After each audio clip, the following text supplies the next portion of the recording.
trouble. Well, this coincided then, as we move along a couple further years, to the era when Greenspan drops the interest rates extremely low because the economy is tanking.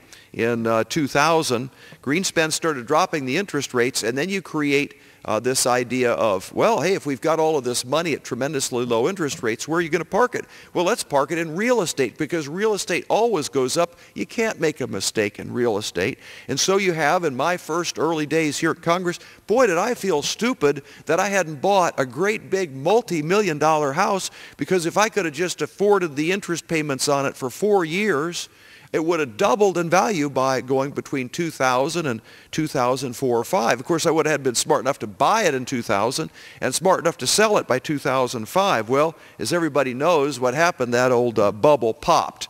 And increasingly, all of these loans that were being made started in the process of defaulting.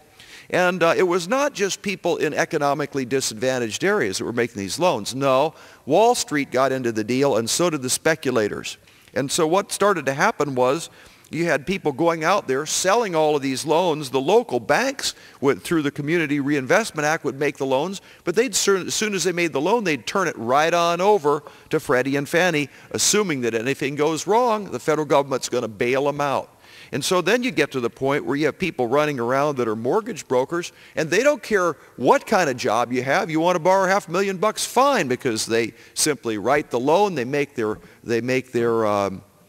commission on the loan, and the loan is passed on largely to Freddie and Fannie. In the meantime, Wall Street was taking all of these loans, packaging them together, and slicing and dicing them and selling them all over the world, and making a great deal of money in the process as the housing bubble was going up and up. Everything looked pretty good, and then you had the rating agencies such as Standard & Poor's, or the other one would be Moody's. They were all giving these things AAA ratings. This is good stuff. Everybody around the world buy all of these loans that are made to people who we know really don't have the ability to pay these loans. And so now you get this situation where you're spiraling upward and upward. The bubble's about to pop. Did anybody see it coming? Well, the answer is, yeah, as a matter of fact, they did. President Bush saw it coming. He saw it coming in 2003, and he approached the legislature. He says, I have got to have the legislative authority to rein Freddie and Fannie in, because these guys are going crazy making these loans, and it's going to mess the whole economy up. And so Congress, while we were in the majority 2004, we passed a bill that allowed the president to have the authority to regulate Freddie and Fannie to stop this runaway train. And it went to the Senate, and it was killed by the Democrats.